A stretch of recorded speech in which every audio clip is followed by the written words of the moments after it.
Tough question for you here today. Where are you flirting? Where are you flirting with things that you shouldn't be? My name is Nate Carter, and welcome to today's Cornerstone Connection Daily Devotional as we are digging into the letter to the 1 Corinthians. We're in chapter 10 here today. And Paul is inviting us to consider where are the areas in our lives that we're flirting with death and disaster and personal ruin. And he says, uses an example from the Old Testament, talking about the Israelites in the wilderness and how they followed their faithful God as he led them by a cloud during the day and a pillar of fire by the night. And I love this image in verse 4 where he talks about all of them drank the same spiritual water, for they drank from the spiritual rock that traveled with them, and that rock was Christ. You remember when the water came from the rock as the Israelites found themselves thirsty in the desert. As they're drinking that nourishing water that's giving them life, not only is God providing for their physical needs, but it's Christ himself who they're drinking in. It's God's provision of his Son, Jesus Christ, for them.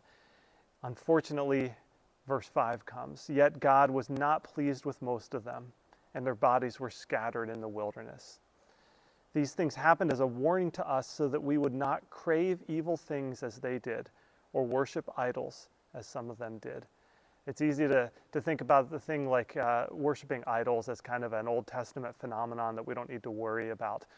But an idol is anything that we put in place of God, that we worship in place of God. What are the things in your life that you crave more than your relationship with God? Paul gives a few really poignant examples that we need to listen to and heed as well. He talks about sexual immorality. And there's all kinds of ways that sexual immorality lives itself out in our culture, and we are all susceptible to it. In verse 9, he talks about putting Christ to the test, and I think that means, just flirting, really, getting yourself as close to the line as you can, the line of sin, and putting God to the test to see how much he'll put up with. And then verse 10, Paul talks about grumbling, and we certainly remember the Israelites grumbling. And the heart of their grumbling was they were accusing God of not caring or forgetting about them. They were even saying, it was better to live in Egypt than to live under the provision that we're experiencing from God. It's just a complete slap in the face of the God that had led them through the Red Sea, that had given the plagues that had caused them to be able to be released, and then it provided in the wilderness. God's providing over and over and over and over again for them, and yet they grumble. In verse 13, we come to a very famous verse. It says, the temptations in your life are no different from what others experience, and God is faithful. He will not allow the temptation to be more than you can stand. When you are tempted, he will show you a way out so that you can endure. This comes to the question of flirting.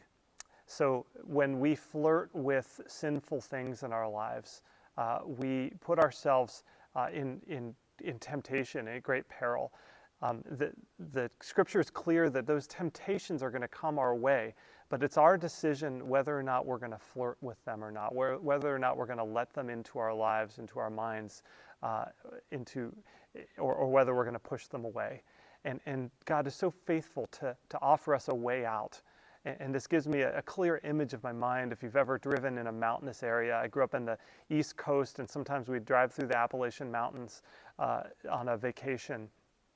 And as you're driving through the highway on these very hilly, dangerous hills, really, especially for truckers, if they have these escape ramps that as you're going down this steep hill, you'll see off onto the side of the road this hill that goes up the other way. It's off the side of the road. It's just a little exit where if a trucker's brakes would go out, they can just take that escape ramp and stop their vehicle before they get into a horrible accident. God is faithful to provide us those escape ramps, but you can imagine what it takes to actually make that turn and to turn from the main road that you're going on, gaining speed, and to turn and to take that escape ramp so that your vehicle stops. God is faithful to provide those for us, but we have to take him up on that. So my question again to you from the beginning is, what are you flirting with in your life right now that you need to take the escape ramp before it's too late to work the sin out of your life?